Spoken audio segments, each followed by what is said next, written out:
こんにちは、隙間のリリーです。メディアを読むためのハワイ語ミニ講座、よろしくお願いします。今日はハワイ語講座ではなくてですね、フラヒストリカルパースペクティブスっていうこの本を手がかりにフラの歴史を軽くたどってみたいと思います。この本は辞書をハワイアンディクショナリーを編纂されたことでも有名なメアリー・カベナ・プクイさんはじめ数名でまとめられたフラの研究書です。その最初のところにですね、こんなことが書かれています。1778年以前のフラの歴史を知ることは不可能である。どういうことかというと、1778年というのはキャプテンクックがやってきた年で、そこからなんですね。ハワイ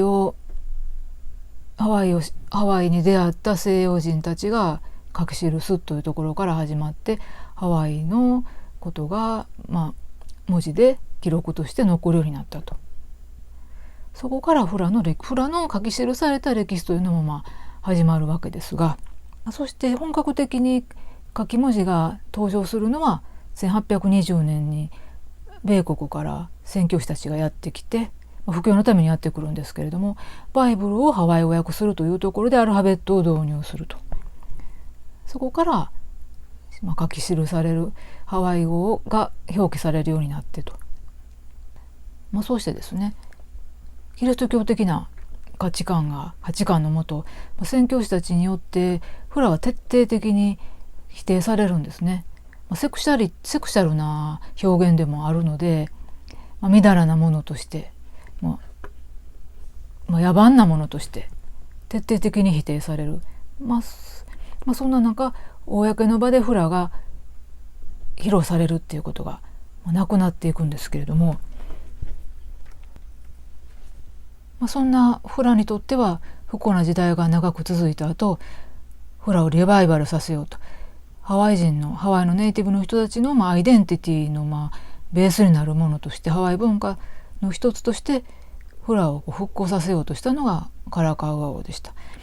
カラカウア王は、自身の戴冠式の時にフラを公の場で披露したのが1883年。その数年後、1886年に自身の50歳の誕生日の、セレモニーでもフラを、公の場でパフォーマンス大々的に行うという、そういう大イベントを行うんですね。長く公の場で披露されてなかったフラが、大々的にリバイバルすると。で、その時代のそのカラカウア王が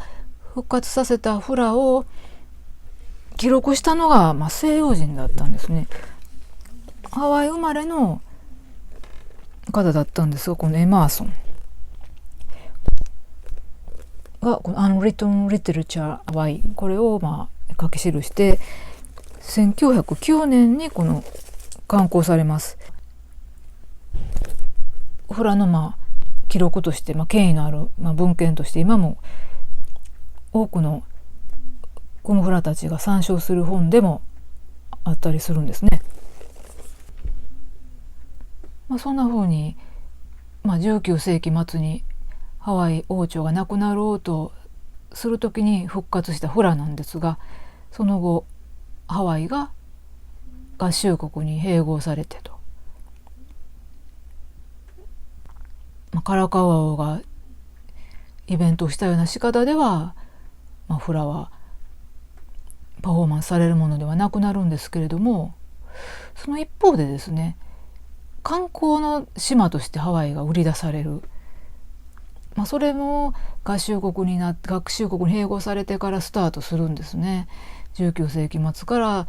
20世紀の初めにかけて、観光の島、神話と伝説の島ハワイっていうところでハワイが、売り出される、合衆国で売り出される、そうやって観光資源として守られたところもあったりするんですね。その流れが、西洋のメロディーに乗せて踊られる、アウアナだったりするわけですけれども、そうやってですね、フラが観光のためのフラになっていく、非常に残念なことではあったんですよね。そうやってフラが観光資源として外国人に見てもらうものとして、もてはやされていく。で、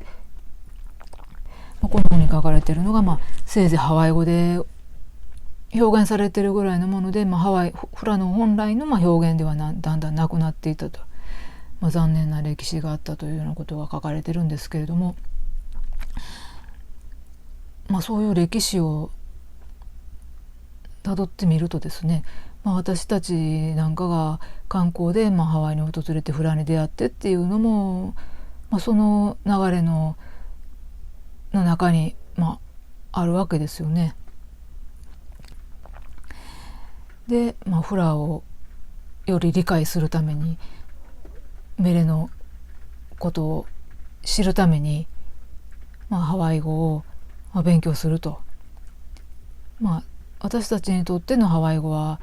そういうものなんですけども、ハワイのネイティブの人たちにとっては、アイデンティティの一番の根幹にあるのがハワイ語でありフラでありと、